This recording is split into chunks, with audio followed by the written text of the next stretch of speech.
अभी 2014 से जो युग पुरुष माननीय मोदी जी का जो आना हुआ उसका एक बड़ा आकर्षण था पूरे देश भर में। और जिन लोगों ने कभी सांगानेर देखा भी नहीं होगा, सही ढंग से गलियां नहीं देखा होंगी, और वो ऐसे मैदान में आए हैं जैसे सांगानेर के लिए उन्होंने क्या क्या किया है समझ में नहीं आता है। लेकिन एक संघ से जुड़ा हुआ होना और एक संघर्षशील होना जी। इस क्षेत्र के हिसाब से मेरे को लगता है कि इस क्षेत्र में संघर्ष की आवश्यकता है। उस हज हाउस के आंदोलन में मैं और मेरे से जुड़े हुए जो विश्व हिंदू परिषद की उस समय टीम थी वो पूरी भूमिका थी।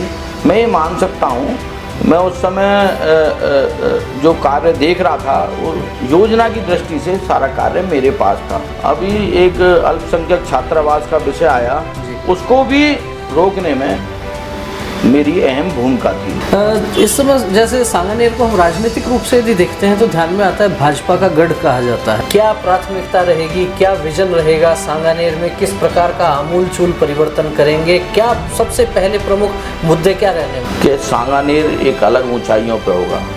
अब मैं जनता के साथ खड़ा हुआ मिलूंगा। जनता जानती है 1 to 1।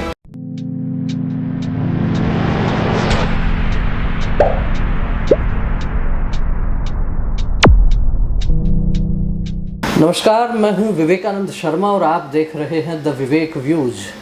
द विवेक व्यूज की इस चुनावी श्रृंखला में आज हम चर्चा करेंगे सांगानेर विधानसभा क्षेत्र से भारतीय जनता पार्टी के टिकट के दावेदार रविंद्र शर्मा से। रविंद्र जी, आपका बहुत बहुत स्वागत है। रविंद्र जी लंबे समय से सांगानेर क्षेत्र में रह रहे हैं, यहाँ सामाजिक जीवन में आप सक्रिय हैं, बजरंग दल विश्व हिंदू परिषद में भी आप लंबे समय से सक्रिय हैं और ख़ासतौर पर युवाओं की आवाज़ के रूप में, संघर्ष के प्रतीक के रूप में जाना जाता है। सबसे पहले रविंद्र जी आपसे चर्चा ये करना चाहेंगे कि सामाजिक जीवन की शुरुआत किस प्रकार से हुई, कब ये कहा जा सकता है कि आप जो है वो अपनी स्वयं की पढ़ाई लिखाई के बाद में सामाजिक कार्यक्रमों में आपने बढ़ चढ़कर भाग लेना शुरू किया? शुरुआत सांगानेर में संघ की शाखाओं से हुई। शाखाएं तो हम लोग बचपन से ही जा रहे थे, पर बीच में कुछ प्रचारकों के उससे सहयोग से और एक अपने विचार को देखते हुए उन्हें लगा कि अपनी आवश्यकता संगठन में बजरंग दल में ज़्यादा उपयुक्त है। तो उन्होंने एक बार 90 मेरे को ध्यान आता है 99 2000 के आसपास अपनी शुरुआत बजरंग दल में ठीक ठाक हुई। एक खंड, प्रखंड, जिला और विभाग और प्रांत की जिम्मेदारियां मेरे पास रहीं जी। और मैं बजरंग दल का प्रांत का पालक रहा और करीब विश्व हिंदू परिषद में 8 साल मैंने मीडिया का भी काम देखा जी, लंबे समय तक। उस समय बड़ा ज़बरदस्त कई आंदोलन, श्री राम जन्मभूमि के आंदोलन अपने बेग पे थे जी। और खूब दिल्ली जाना, अयोध्या जाना, और एक जो उस समय तरुणाई थी वो बड़ा आनंद आता था। खूब कार्य किया संगठन का लगातार। तो संगठन का जब आपने काम किया उसके बाद में क्या लगता है कि राजनीतिक क्षेत्र में जब आने का मन बना तो कहाँ से प्रेरणा मिली, कब विचार किया? नहीं तो सामान्यतः यूँ देखा जाता है कि राष्ट्रीय स्वयंसेवक संघ, बजरंग दल या विश्व हिंदू परिषद में व्यक्ति अपना पूरा जीवन लगा देते हैं। कब तय किया और क्यों तय किया कि अब इन सामाजिक संगठनों के काम करने के बाद में राजनीति में आकर काम करना है? अभी 2014 से जो युग पुरुष माननीय मोदी जी का जो आना हुआ उसका एक बड़ा आकर्षण था पूरे देश भर में। जो उन्होंने कार्य किए, हमने कहा भगवान राम के लिए पूरा आप ये देखें जीवन दिया है, और भगवान राम का जो भव्य मंदिर निर्माण होने जा रहा है उसको देखते हुए मोदी जी के प्रेरणा हमें ऐसी लगी कि हमें राजनीति में आकर के इसको आगे बढ़ाना चाहिए जी। और इस कारण से रुचि के अनुसार थोड़ी सी लगा के भारतीय जनता पार्टी अब उपयुक्त स्थान है। रविंद्र जी, सांगानेर विधानसभा क्षेत्र की जब हम बात करते हैं तो ध्यान में आता है कि बहुत से टिकट के दावेदार हैं। ये कहा जा सकता है कि लगभग 2-3 दर्जन दावेदार यहाँ टिकट के दावेदार हैं। क्या लगता है उन सब में आप अपने आप को कहाँ पाते हैं कि आपका नंबर कहाँ और आप को ही टिकट क्यों मिले, बाकी सबसे अपने आप को कैसे अलग अपने आप को देखते हैं? ये आपका प्रश्न मुझे बड़ा शानदार प्रश्न है सांगानेर के लिए। सांगानेर में चुनाव की घोषणा के बाद से करीब 3 महीने 4 महीने पहले इस सब की बाढ़ आ गई और जिन लोगों ने कभी सांगानेर देखा भी नहीं होगा, सही ढंग से गलियां नहीं देखा होंगी और वो ऐसे मैदान में आए हैं जैसे सांगानेर के लिए उन्होंने क्या क्या किया है समझ में नहीं आता है। अब यहाँ ये सांगानेर बड़ा संवेदनशील क्षेत्र है, आप देखेंगे कि आए दिन इसमें और ये धर्म के आधार पर झगड़े होना और ये बढ़ता जा रहा है और ये आगे बढ़ेगा। इसके लिए एक मजबूत व्यक्ति जिसने आंदोलन किए हों, संघर्ष किए हों, वो यहाँ के हिसाब से उपयुक्त है। ऐसा नहीं है कि यहाँ कोई भी आ गया काम करके और अपने चला जाएगा। यहाँ की जनता से जुड़ा हुआ व्यक्ति होना चाहिए जो जनता की नब्ज समझ सके, जनता के साथ बैठ सके, जनता के आंदोलन में भाग ले सके, उसके साथ जनता लग सके। ऐसा ना हो कि वो सिर्फ टिकट के लिए और फिर जनता उनके पीछे घूमे।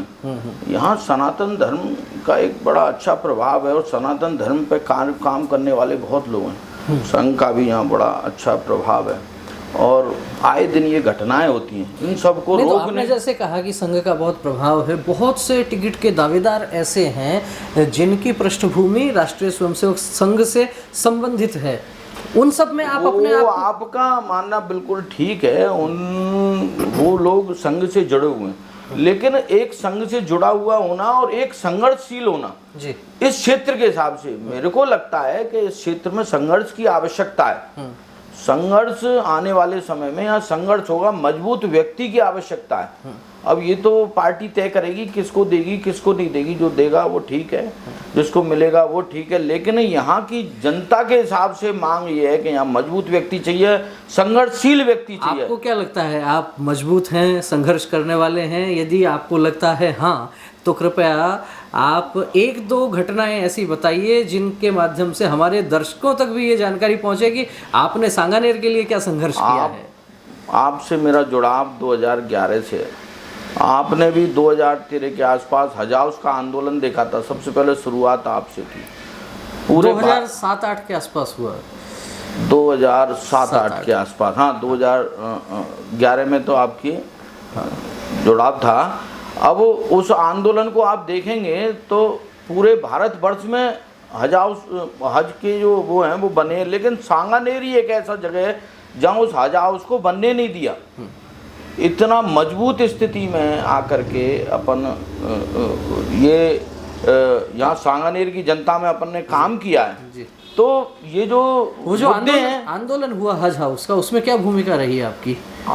उस हज हाउस के आंदोलन में मैं और मेरे से जुड़े हुए जो विश्व हिंदू परिषद की उस समय टीम थी वो पूरी भूमिका थी। मैं ये मान सकता हूँ, मैं उस समय जो कार्य देख रहा था वो योजना की दृष्टि से सारा कार्य मेरे पास था जी। तो माननीय अनिल कांत जी विभाग प्रचारक थे, उनका बड़ा आशीर्वाद था। शानदार सांगानेर का प्रदर्शन था और वो हज हाउस पर रोक लगी। और अभी लेटेस्ट में ही अभी एक अल्पसंख्यक छात्रावास का विषय आया, उसको भी रोकने में मेरी अहम भूमिका थी उसमें जी। ये आप सबके सामने है, सब जनता भी सब जानती है। ऐसा नहीं है कि मेरे कहने से कुछ हो जाएगा जी। और कोरोना के समय और भी ऐसा अपना, तो ये कहा जा सकता है कि जब टिकट के दावेदारों की बात करते हैं, अनेक दावेदार सांगानेर विधानसभा क्षेत्र से टिकट की दावेदारी कर रहे हैं, उनमें आप हज हाउस का आंदोलन और अल्पसंख्यक छात्रावास के खिलाफ जो आंदोलन हुआ वो आपका सबसे बड़ा पॉइंट मानते हैं? हाँ, मैं मानता हूँ। ऐसे और भी कार्यक्रम थे जो सनातन धर्म के मेरे द्वारा किए गए थे और समय समय पे संगठन जो आदेश देता था वो कार्य अपन करते थे जी। लेकिन ये जो 2 विषय थे इनका इसलिए उल्लेख है कि ये बहुत बड़ा विषय था और ये विषय में उनकी शुरुआत करना और उनका आंदोलन करने के बाद उनकी जो सरकार की घोषणा थी उसको रोक लगाना, ये एक हमारे सफलतापूर्वक कार्यक्रम थे। इस समय जैसे सांगानेर को हम राजनीतिक रूप से यदि देखते हैं तो ध्यान में आता है भाजपा का गढ़ कहा जाता है। लंबे समय से भारतीय जनता पार्टी के प्रत्याशी यहाँ से चुनाव जीत रहे हैं। क्या कारण लगता है कि फिर भी अलग अलग लोगों से जब बात करते हैं तो लगता है कि नहीं, बहुत कुछ और होने की आवश्यकता है? क्या कमियां रह गई? और वो कमियां भारतीय जनता पार्टी के जनप्रतिनिधि लगातार रहते हुए, अशोक लाहोटी हैं, इनसे पहले घनश्याम तिवाड़ी रहे लंबे समय तक, उसके बाद भी क्या कारण लगता है सांगानेर को उपेक्षित रखा गया है? सांगानेर में कुछ समस्याएं ऐसी हैं, सनातन धर्म तो एक मेन विषय है ही, इसके अलावा जो बीसलपुर का पानी है, यहाँ एक धीरे धीरे कोचिंग स्टूडेंटों का रुझान बढ़ रहा है, तो उनमें नशे की प्रवृत्ति है। इस तरह के बहुत सारी ऐसी आवश्यकताएं युवाओं से संबंधित हैं या विकास से संबंधित हैं, उन सब की पूर्ति अभी आवश्यक है। हालांकि यहाँ सरकार विपक्ष की है और समय समय पे भारतीय जनता पार्टी की सरकारें रही हैं, लेकिन फिर भी विकास आवश्यक है अभी। यदि रविंद्र शर्मा को पार्टी मौका देती है, जनता चुनाव जिता देती है, क्या प्राथमिकता रहेगी, क्या विजन रहेगा सांगानेर में? किस प्रकार का आमूलचूल परिवर्तन करेंगे? क्या सबसे पहले प्रमुख मुद्दे क्या रहने वाले हैं? अगर पार्टी तय करती है, अगर विश्वास के आधार पर मुझे टिकट दिया जाता है, तो मैं आपको विश्वास दिलाता हूं विवेकानंद जी कि सांगानेर एक अलग ऊंचाइयों पे होगा। अब मैं जनता के साथ खड़ा हुआ मिलूंगा। जनता जानती है 1 to 1 के अपन जनता के बीच से खड़े हुए व्यक्ति हैं। ऐसा नहीं है कि अपने के लिए बुलाने के लिए किसी और की ज़रूरत पड़ेगी। तो सांगानेर एक पूरे जयपुर में अलग क्षेत्र होगा और जो यहाँ की समस्या है उनमें आमूल चूक परिवर्तन होगा, उनमें सुधार होगा और सांगानेर को अपन पूरे विकास के आधार पर एक अलग क्षेत्र बना। और यदि टिकट जो है इस चुनाव में वो किसी और व्यक्ति को मिलता है, उस परिस्थिति में आपकी क्या भूमिका रहने वाली है? ये तो समय परिस्थिति के आधार पर निर्भर करेगा क्या रहेगा, देखें क्या होता है। मेरे को लगता है शायद इसकी ज़रूरत नहीं पड़ेगी।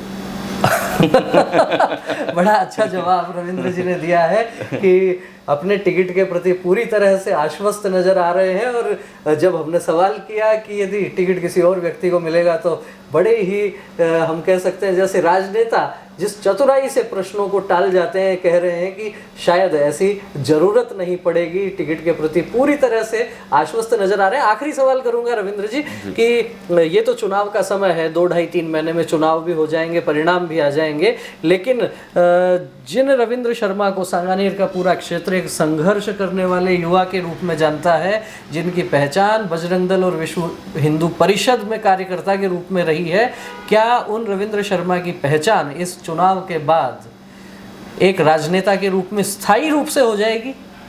बिल्कुल, इसी विषय को अपन आगे बढ़ाएंगे। अब विषय ज़रूर चेंज होगा, लेकिन अपन संघर्ष हमेशा रहेगा। मेरे को लगता है सांगानेर में आवश्यकता भी है और अपन संघर्ष के आधार पर ही आगे रहेंगे, जनता के साथ रहेंगे।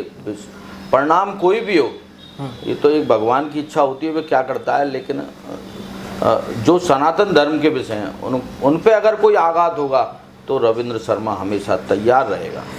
तो ये है रविंद्र शर्मा, सांगानेर से भारतीय जनता पार्टी के टिकट के दावेदार, और इनका स्पष्ट रूप से कहना है कि सांगानेर को संघर्षशील नेता की आवश्यकता है, सांगानेर को संघर्षशील व्यक्ति की आवश्यकता है। और जब भी कभी सनातन मूल्यों पर, सनातन परंपराओं पर, सनातन के मान बिंदुओं पर कोई आघात करने का प्रयत्न करेगा, रविंद्र शर्मा वहां मजबूती से खड़े मिलेंगे।